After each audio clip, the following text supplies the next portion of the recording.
¿Cómo se formó y conformó la Biblia?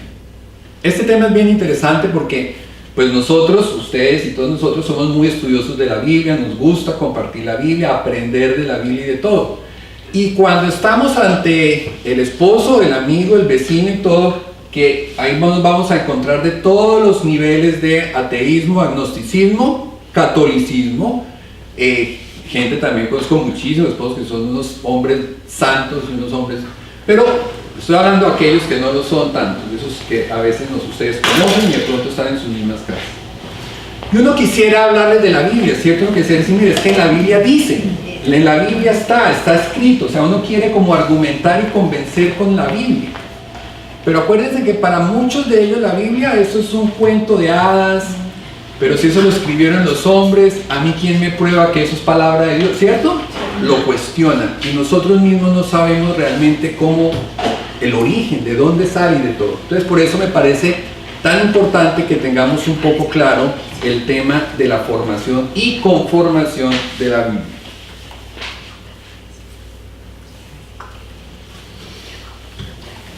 El primer dato interesante de la Biblia, aunque parezca chistoso, es la Biblia fue escrita por hombres.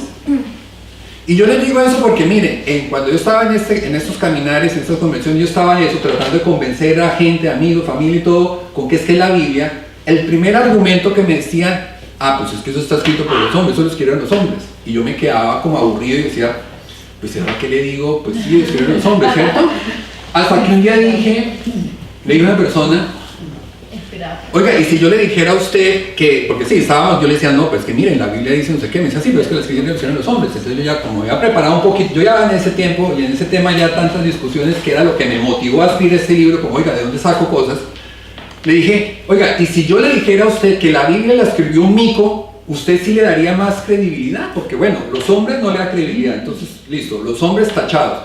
Un mico, entonces se queda la persona como pensando, pues, o que le dijera que la Biblia salió de un árbol, en vez de un árbol un día no de una manzana, sino salió de una cosa, un libro, y esa es la Biblia. Entonces usted a eso sí le daría más credibilidad, y la persona se quedó como pensando.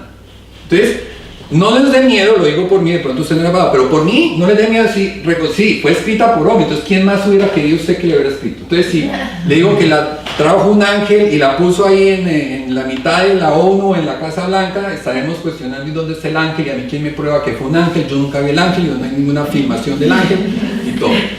Entonces, pero sí, escrita por hombres, para los hombres, en un lenguaje que es la palabra de Dios.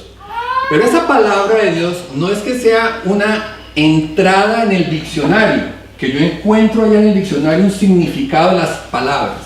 Acuérdense en que nos dice Juan, el verbo habitó entre nosotros y se hizo carne. El verbo se hizo carne y habitó entre nosotros. El verbo era Dios, y dice Juan, y el verbo era Dios y existía desde el principio. El verbo, ustedes han escuchado, pues el verbo, ¿cierto? El verbo divino, el verbo, pero no todos sabemos de dónde viene la palabra verbo. Verbo es porque Dios hizo su creación de forma verbal. Dios habló. Dios decía, hágase la luz, y la luz se hizo. Hágase la tierra, y la tierra se hizo. Dios creó de la nada. Fue una creación sin violentar la naturaleza de nada. Dios no cogió algo que existía, la transformó, o sea, violentó su naturaleza. Yo cuando cojo un árbol, yo tengo que violentar el árbol, yo tengo que talar el árbol para construir una mesa. Violento la naturaleza del árbol. Está bien porque Dios dijo, utilícenlo todo, ¿cierto? Dios creó cosas para ser usadas y personas para ser amadas. Entonces está bien que yo utilice las cosas. Pero violento, la creación de Dios no fue así, la creación de Dios fue de la nada, o sea, no violentó, fue una creación así, en esos términos. Entonces, el verbo, que era Dios, habitó entre nosotros. Ese verbo, esa creación, ese Dios que es palabra, es la palabra de Dios.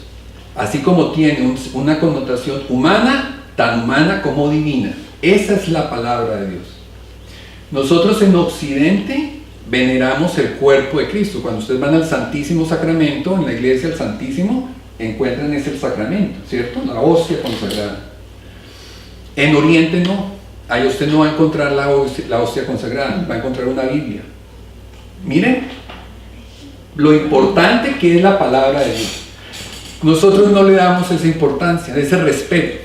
Es un libro, está escrito como un libro, impreso como un libro, tiene hojas como un libro. Si yo le pongo un fosforito se va a incendiar como un libro, pero no es un libro, es la palabra de Dios. Igual que la hostia. Parece pan, sabe a pan, se hace como el pan, tiene harina como el pan. Si la parto suena como el pan, caen migajas como un pan, pero no es un pan, es el cuerpo de Cristo. Esa es la palabra de Dios. Dios se ha hecho conocer al hombre de 4 formas. La primera, la naturaleza, su creación. Esa fue la primera forma que Dios hizo para comunicarse con el hombre. Creó una naturaleza. ¿Qué me dice esa naturaleza? Me habla de un Dios generoso, de un Dios que le encanta la variedad. Él dijo, bueno, es importante que el hombre tenga manzanas. Y él no hizo una clase de manzana, él hizo 75,000 clases de manzanas. Él dijo, ve, chévere que hayan árboles. Él no hizo un árbol, él hizo 77.493.225 clases de árboles. Le gusta la variedad, no le gusta lo único. Generoso en su abundancia. No es tacaño para nada. Una estrella, mira, una estrella se demora millones de años formándose. Para que usted salga esta noche y ve cómo está el cielo estrellado y siga caminando. No escatima. Eso nos habla su naturaleza, ¿cierto? Decía un salmo que Dios hizo el firmamento para ser visto. Su primera forma de manifestarse fue a través del firmamento de su creación. Entonces esa fue la primera forma que él encontró para comunicarse con el hombre, su creación. La segunda forma que él empleó para comunicarse con nosotros fue a través de nuestros propios sentimientos y experiencias. Ustedes en su interior siempre tienen ese contacto, el amor se siente, el amor se vive, el amor lo tiene, la paz, lo bueno, lo generoso, lo abundante se siente.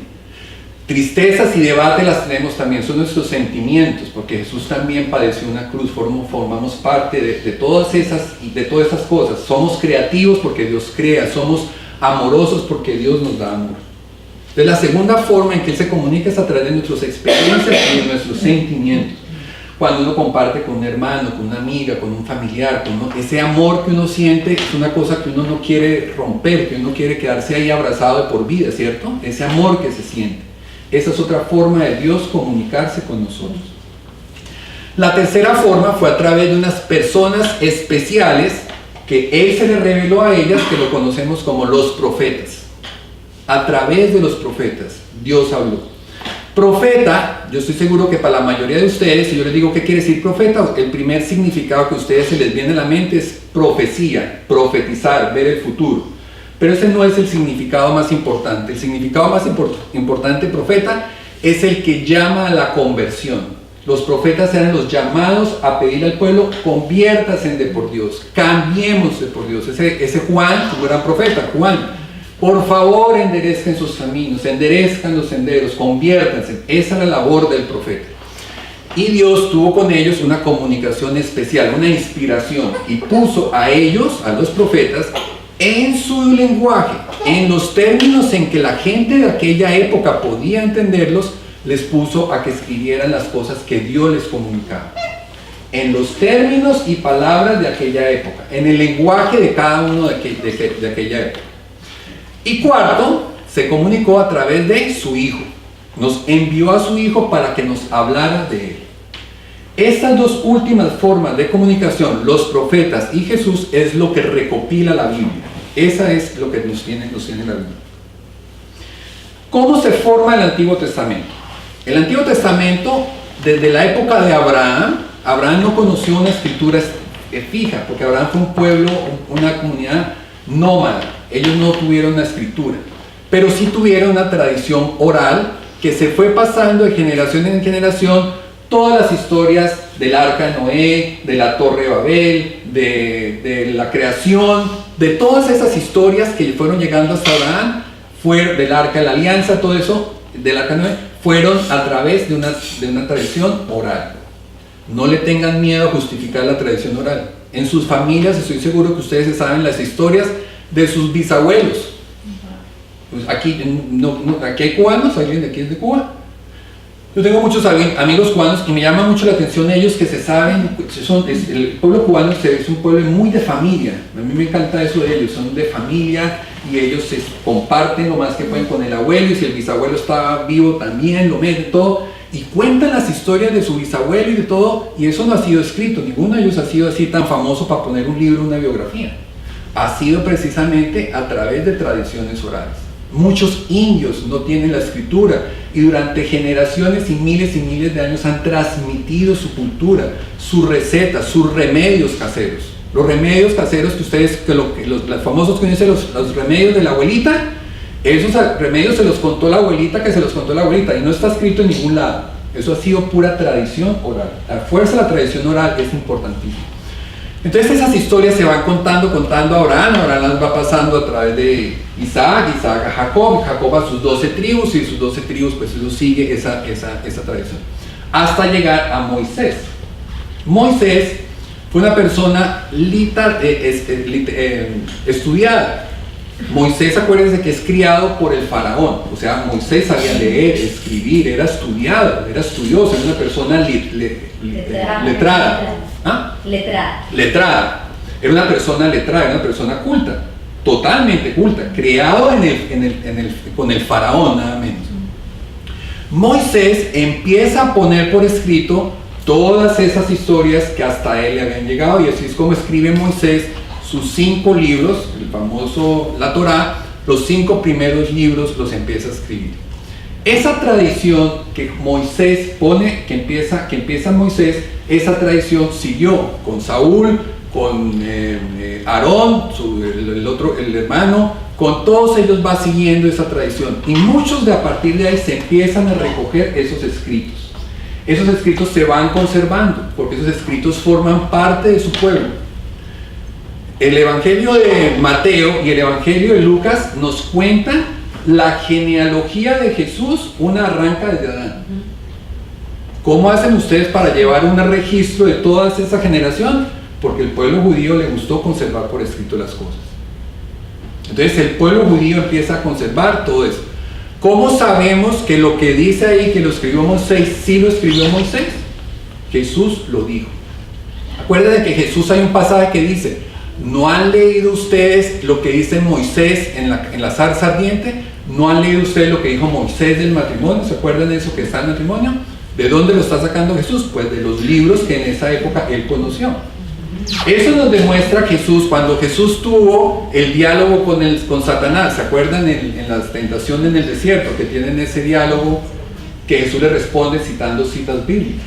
Es decir, Jesús conoció la Biblia de aquel momento. Jesús la conoció, se la enseñaron sus padres seguramente, porque esa era la labor de los padres, pero Jesús conoció una Biblia, y Jesús y los discípulos en muchas partes de las escrituras nos hablan de escrito está.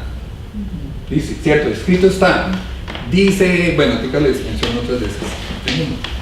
Bueno, mencionan en muchas partes escrito está, las escrituras, hablan de las escrituras. Entonces era claro que ya en aquella época existía un libro identificable, conocido como, si yo dijera: Andrita, ¿me haces un favor, me pasas la Biblia? Andrita no me va a preguntar cuál Biblia o de qué me está hablando. Ella sabe de qué le estoy hablando y sabe de qué libro le estoy hablando. Entonces cuando Jesús dice escrito está, les está hablando a la gente y saben de qué libro estoy hablando, de qué libro estoy haciendo referencia. El Nuevo Testamento, pues así llegamos hasta el Antiguo Testamento. Se va escribiendo, se va conservando, se va pasando. Ahorita voy a hablar un poco de las traducciones de eso, pero se va conservando de esas historias que van haciendo los profetas. Podemos encontrar entre 40 y 60 autores en el Antiguo Testamento. No es claro quién escribe los salmos. La mayoría de los salmos se le atribuyen al rey David, sabiduría se le atribuye a su hijo Salomón. Hay unos salmos que dice que fue Salomón. Bueno, pero más o menos entre 40 y 60 autores encontramos en el Antiguo Testamento, dependiendo, pero una gran cantidad. Encontramos sacerdotes, encontramos ladrones, encontramos prostitutas, encontramos mujeres, encontramos generales, encontramos una gran cantidad de personas que en un periodo de 1700 años, Moisés es del año 1800 a.C., Abraham es del año 2300 a.C., la Biblia empieza a recopilarse Moisés empieza a escribir su Torá 1700 años antes de Cristo.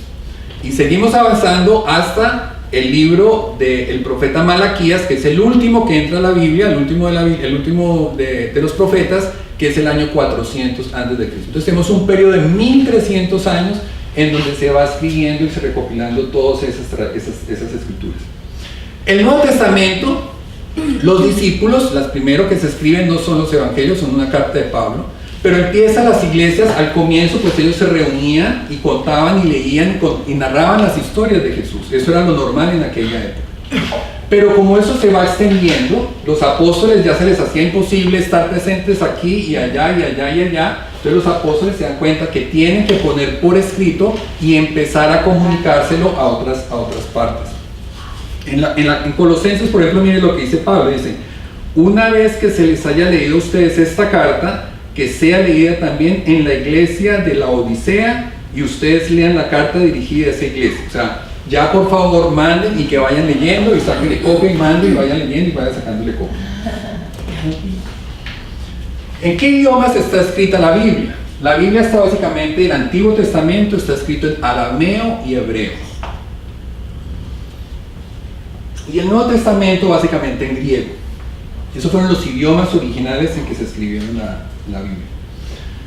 El pueblo judío fue un pueblo sumamente cerrado, porque acuérdense que ellos partían de la base que solo ellos iban a entrar al griego, que ellos eran pueblo escogido por Dios. Oli, perdona una cosa, porque en griego y no en romano.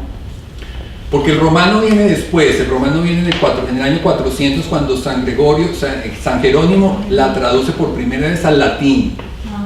Pero el griego en la época de Jesús era el equivalente al inglés de hoy en día, era el idioma más conocido, pero no es un griego de hoy en día. O sea, si usted le muestra un griego hoy del año 2016, 17, un texto original en griego de aquella época, él no lo va a saber leer. No va a tener el idioma de aquella época, de ahorita, ha cambiado muchísimo. Yo doy una charla completa sobre el tema de la Biblia, y cuando hablo del tema de las traducciones les presento, esa la tengo en PowerPoint, les presento a este lado la primera página del Quijote de la Mancha, el original, escrito por Cervantes, y aquí les muestro una de ahorita, y ustedes no son capaces, pues uno más o menos entiende algunas palabras, pero uno no entiende ese español en que fue escrito el Quijote de la Mancha. Los idiomas van evolucionando enormemente. Yo tengo una Biblia en 1840 y me gusta ver cómo evolucionando los lenguajes, y hay palabras que cambian. Cuando dice Dios creó, no dice Dios creó, Dios crió, y me parece hermoso que crió, o sea, me parece tan linda la palabra, pero bueno, se ha ido cambiando a otros significados. Ahorita hablamos de eso. Entonces, básicamente escrito en el hebreo, arameo, el Antiguo Testamento, y en griego, el Nuevo Testamento, y algunos libros del Antiguo Testamento en griego también. El libro de Tobías, que estábamos hablando ahorita, que es un libro hermoso, muy bonito, ahorita que se acerca a Cuaresma, de leerlo. Se lee rápido, es corto, pero es hermosísimo. Es un libro que a mí me encanta, y ese fue escrito en griego por él. Cuando las iglesias van creciendo, tanto en antiguas, antes del Antiguo Testamento, antes de Jesús, van creciendo.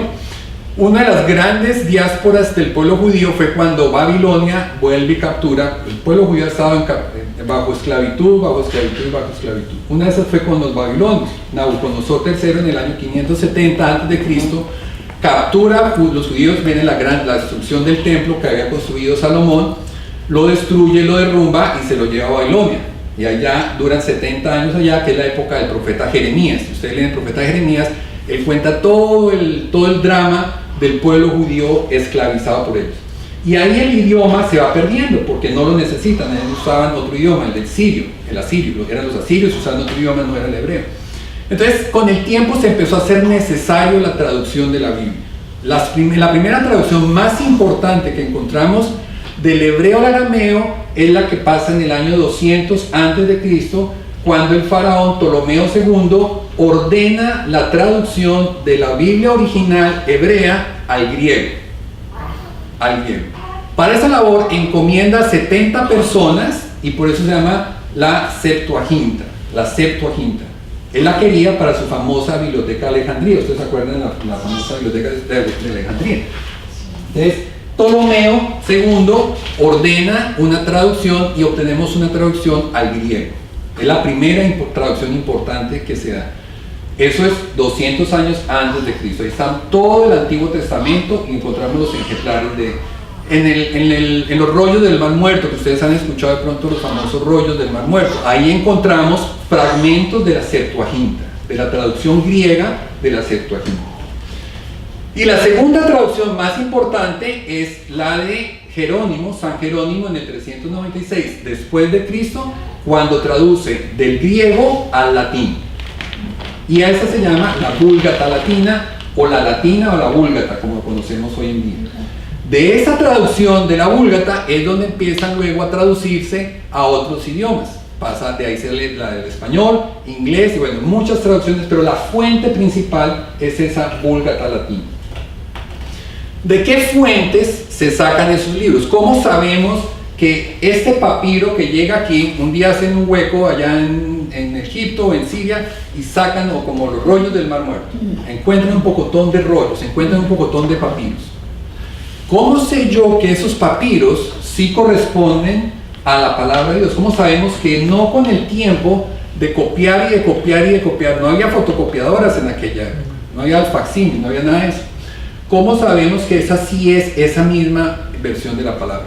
Entonces encontramos esa gran cantidad, para fortuna, no para desgracia como nos quieren hacer ver algunas veces. Para fortuna existen muchísimos papiros que se han encontrado a lo largo de la historia. Hoy en día contamos con más de 50.000 papiros, copias de las Biblias. Unos más completos que otros, unos en mejor estado que otros. Encontramos tres sumamente importantes por su grado de integridad, de conservación y porque está prácticamente completa. Uno se llaman los papiros sinaíticos, el segundo son los alejandrinos y el tercero son los vaticanos. El Codex Sinaítico, el Codex Vaticano y el Codex Alejandrino. O sea, son papiros de la Biblia prácticamente que completa. La más antigua es del año 350, que es la Sinaítica, actualmente en posesión de la Biblioteca Británica en Londres. Tuve oportunidad de verla, es absolutamente hermosa, está exhibida ahí y uno la puede ver. No la tiene la iglesia como la gente piensa, que la iglesia coge y manipula y ellos la tienen allá y dice, uy, este versículo no porque no me conviene, no sé qué. La Biblia, los originales, los textos más importantes no están en posesión de la iglesia. No los ha traducido ni siquiera la iglesia, porque eso no es labor de la iglesia. Traducir un libro hoy en día requiere demasiado conocimiento, demasiado cosa cultural, histórica. Una palabra, por ejemplo, ahorita la palabra gay. La palabra gay ahorita tiene un significado, pero hace 50 años gay quería decir feliz y alegre. Soy gay quiere decir que soy feliz, pero miren lo que hoy tiene un significado diferente. La palabra sofisticado en español. La palabra sofisticado ahorita quiere decir para nosotros como complejo. Antiguamente, hace 100 años, la palabra sofisticado quería decir falso, falsificado, sí, algo que no corresponde a la realidad. Entonces, si yo me encuentro ahorita un texto que dice esta señora no tiene pelos en la lengua, pues yo no puedo traducirlo como tal porque yo tengo que entender en el 2017 qué quiere decir que una señora no tenga pelos en la lengua. Y ese pelos en la lengua hace 200 años de pronto se usaba, pero se usaba en otro contexto. Y aquí que nosotros estamos en este país multicultural, yo cuando iba a mi Colombia, pues yo no sabía, pensé que todos el español era el mismo para todo el mundo, y resulta que no. En Colombia una palabra la usamos normal, y uno aquí delante un venezolano dice otras palabras y dice, uy, no diga eso, que es una grosería. Y yo digo, ¿pero por qué? Aprendemos que incluso el mismo idioma en un lugar tiene un significado diferente en otro lugar. Entonces las traducciones tienen complejidades, unos retos sumamente grandes. Pero bueno, los tres más importantes, repito, son esos papiros donde nosotros podemos confrontar lo que yo me encuentre mañana contra una cantidad grandísima de papiros. 50.000 nos dan la tranquilidad. Claro, vamos a encontrar diferencias. Usted puede encontrar un papiro, por ejemplo, el famoso pasaje de la mujer adúltera que la iban a apedrear. En algunas Biblias ustedes van a encontrar esa historia, Lucas, eso está en Juan 9, van a encontrar ustedes en un corchete y van a encontrar una notica. En algunas Biblias van a encontrar, dice, este pasaje no está en el Códice Alejandrino, pero lo ponen porque la inmensa mayoría de papiros sí lo contienen. Entonces, eso nos da a nosotros la tranquilidad de ver. Si encuentro mañana o aparece mañana un papiro que tiene algo que no corresponde, confrontémoslo. Ah, no, nadie lo tiene, solo se la tiene, pues no tiene sentido gastarle tiempo. Desechado. ¿Por qué se agregó? No tengo ni idea. ¿Por qué lo agregó esa persona hace 1000 años, 2000 años, 3000 años? No tengo ni idea.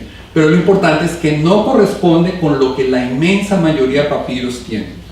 Los rollos del Mar Muerto que la gente dijo, uy, eso reveló un pocotón de cosas que a la iglesia no le conviene, para nada. Confronta precisamente todo lo que nosotros tenemos. Le preguntaron una vez a uno de los traductores de la Biblia Dios habla hoy,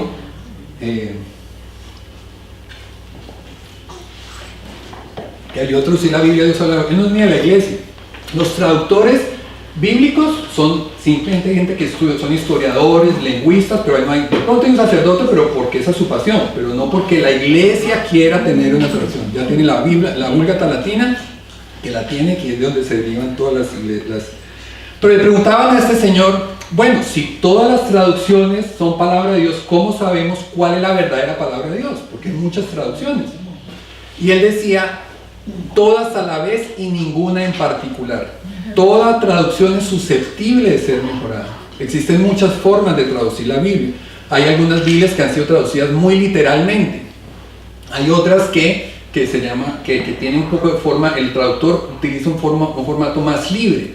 Prefiere sacrificar la gramática y más bien ver qué es el espíritu del mensaje. Entonces, ustedes seguro que ustedes leen una Biblia, yo tengo muchas lecturas, muchas Biblias de diferentes traducciones y todo, porque cuando estoy leyendo y me encuentro con algo como que, no, voy y busco otra traducción, leo otra traducción y leo otra traducción y de ahí como que me ayuda a aclarar un poco el concepto. Los cánones de la Biblia. ¿Cómo sabemos? Libros religiosos se han escrito, se escribieron, se escriben y se seguirán escribiendo a perpetuidad. ¿Cómo sabemos que los que están en la Biblia, los 47 libros del Antiguo Testamento, los 27 del Nuevo Testamento, sí son los que son, sí son los que forman parte de la Biblia? Del Antiguo Testamento esto es lo que se llaman los cánones, el canon de la Biblia. Entonces vamos a dividir el problema en dos, Antiguo Testamento y Nuevo Testamento. El Antiguo Testamento, el canon estaba establecido por los mismos judíos, lo fueron estableciendo. Pero lo más importante, Jesús mismo nos aclara en qué consiste el canon de la Biblia. La Biblia hebrea, si usted va hoy a Barnes & Nobles y compra una Biblia hebrea, esa Biblia hebrea es la misma Biblia nuestra del Antiguo Testamento, por supuesto nada del Nuevo Testamento, pero no la va a encontrar organizada como está su Biblia que usted tiene en su casa. La va a encontrar organizada diferente. El mismo contenido, pero organizado diferente. Va a encontrar la Biblia dividida en 3 partes. Así como nuestra Biblia está dividida en 2 partes, Antiguo y Nuevo, la Biblia hebrea está dividida en 3 partes. El Pentateuco, Sabiduría o Salmos y los Profetas. Está dividida en esas 3 secciones. Entonces miren estos pasajes tan interesantes.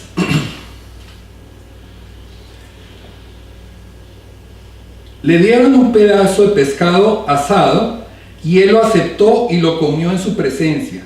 Luego les dijo, lo que me ha pasado es aquello que les anuncié cuando estaba todavía con ustedes, que había de cumplirse todo lo que está escrito de mí en la ley de Moisés, en los libros de los profetas y en los salmos. Ese es el pasaje, es un pasaje extraído de cuando va Jesús caminando con los discípulos de Emaús. Entonces Jesús mismo está diciendo, como si hoy dijera, se tenía que cumplir todo lo que está escrito en el Antiguo Testamento y en el Nuevo Testamento. Él cita las 3 clasificaciones, o sea que ya Jesús conoció la Biblia como la conocemos, la Biblia hebrea la conoció y la avaló. Entonces, su extensión la avala. Su contenido también Jesús no lo avala. Miren lo que dice. Pues a la gente de hoy le va a pedir cuentas de la sangre de todos los profetas, que ha sido derramada desde que se hizo el mundo, desde la sangre de Abel hasta la sangre de Zacarías. Abel es el primer mártir en la Biblia hebrea y Zacarías es el último mártir en la Biblia hebrea. O sea, le está diciendo todo. Y Jesús nos habla de su confiabilidad, o sea, que sí es su palabra. Es el pasaje que les había leído a ustedes ahorita. Pero en cuanto a que los muertos resucitan, no han leído en el libro de Moisés, en el pasaje sobre la zarza, como Dios le dijo: soy el Dios de Abraham, de Isaac y de Jacob. O sea, soy un Dios de vivos y no un Dios de muertos. Entonces el mismo Jesús está diciendo, está escrito en el libro de Moisés. O sea, el tema del canon del Antiguo Testamento, el mismo Jesús nos ayudó a definir. Entonces el problema del Antiguo Testamento es más fácil. Orlando, perdón. ¿Dijiste salmos y sabiduría son los mismos para los hebreos? Salmo, se llama, no el libro de la sabiduría del libro de sabiduría, sino el libro, la agrupación Salmos, en referencia a libros poéticos, digamos, era Torá, Salmos y Profetas. Esa era la división de eso. Dice, Jesús cita 23 de los 36 libros de la Biblia hebrea. Jesús los cita, hace referencia en diferentes pasajes. Cuando tiene el diálogo con el diablo, que hace una referencia, dice, escrito está tal y tal cosa, él está citando pasajes bíblicos, él los está citando.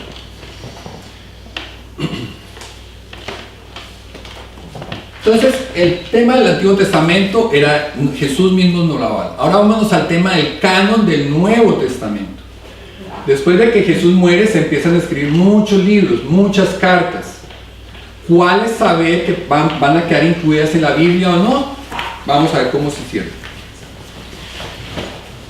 Lo primero era reconocer el origen apostólico de ese documento, que haya sido escrito por un apóstol o por uno de sus seguidores. Ese era el requisito número uno, para determinar si ese libro iba a ser considerado un libro con autoría. O sea, un libro antes de ser canónico primero tiene que reconocerse su autoría y luego se le va a reconocer su canonicidad. Reconocerle su canonicidad quiere decir que va a entrar a formar parte de la Biblia. ¿Ok? Entonces, primero que se necesitaba, que hicieron esa labor porque no se ha adicionado nada después del concilio de Nipona en el 324.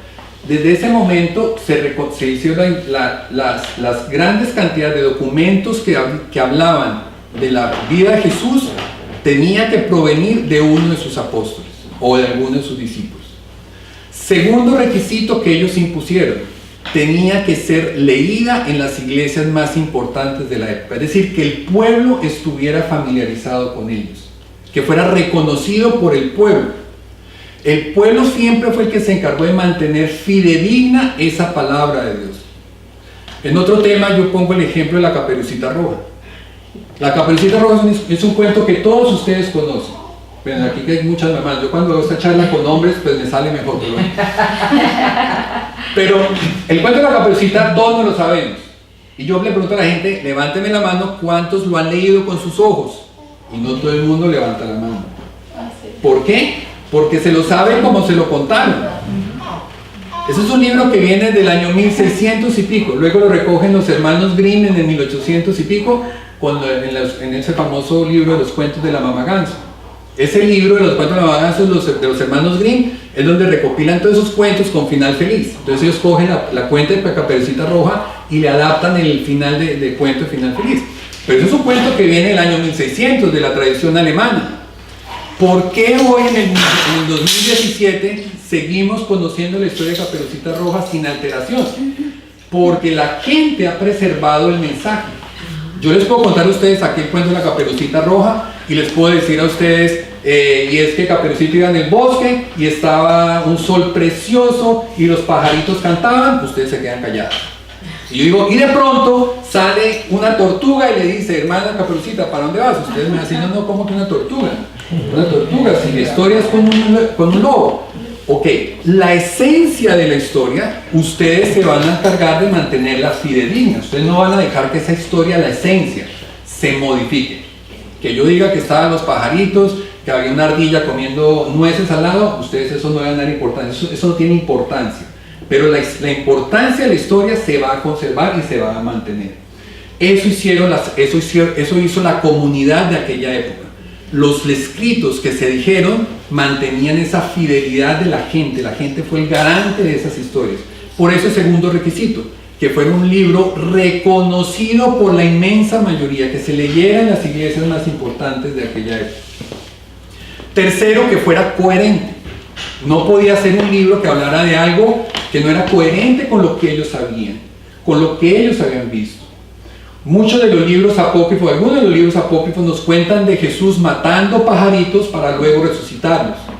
No tiene sentido. ¿Ustedes de verdad se imaginan a Jesús matando un pajarito y luego resucitándolo? No.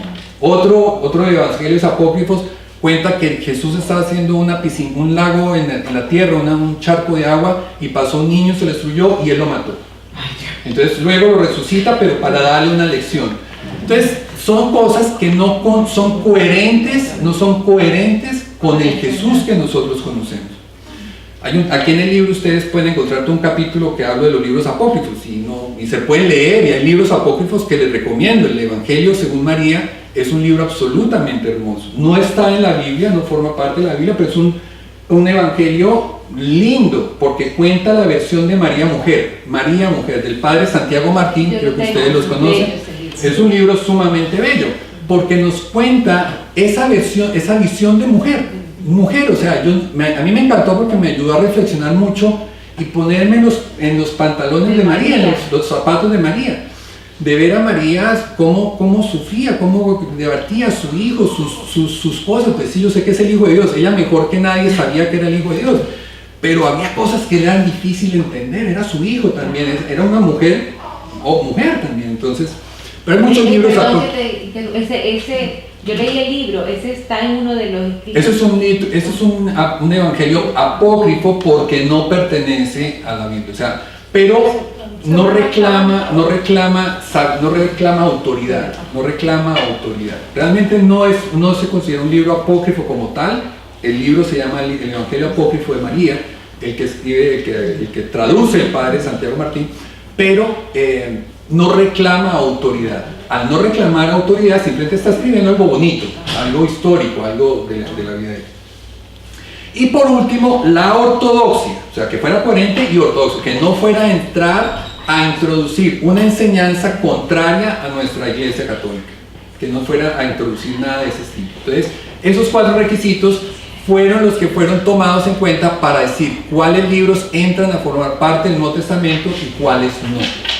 De los libros que entran a formar parte del Nuevo Testamento, el Concilio de Hipona, 324-328, con Constantino es el emperador que permite que se rinda culto a la religión cristiana, es el que genera ese concilio, motiva ese concilio, un concilio que duró más de 20 años.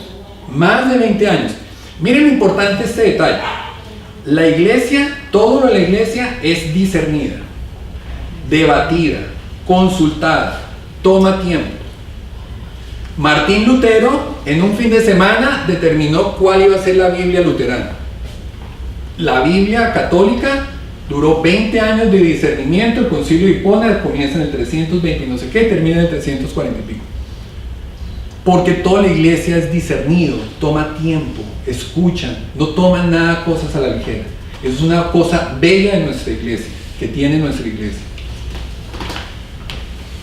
Entonces, el tema de los deuterocanónicos. Ustedes han escuchado en nuestras Biblias, espero que la mayoría de las Biblias de ustedes tengan los libros deuterocanónicos.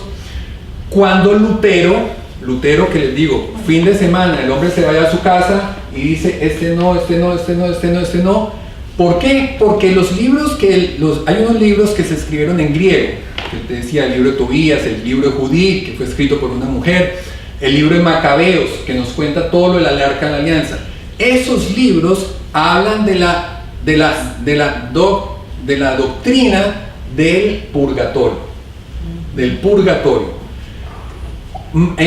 Lutero nunca estuvo de acuerdo con el tema del purgatorio. Entonces, por eso él se aprovecha de que esos libros fueron escritos en griego el judío no aceptaba el griego, nada que no fuera escrito en arameo, y él los quita. No es que la iglesia metió 7 libros en el Antiguo Testamento, no, fue que Lutero los quitó. Pero como la iglesia hasta el 1540 y pico, que es cuando viene el tema de la reforma protestante, se ve en la obligación de aclarar cuáles son los libros que conforman la Biblia del Antiguo Testamento, y a esos 7 libros les da el nombre de los deuterocanónicos. O sea, el segundo canon. El primer canon es el de Hipona, que les digo a ustedes, del 320 y pico, y el de 1547, el de Trenton y el de Florencia, es donde se determina que son, aclaran, no es que los adicione, repito. Desde el año 320 y pico están los libros como lo tenemos en la Biblia nosotros actualmente. Entonces, en este concilio se organizan y se terminan esos libros. Entonces, repito, no es que la iglesia haya agregado, fue que los protestantes quitaron, y la razón fue básicamente eso, no fue que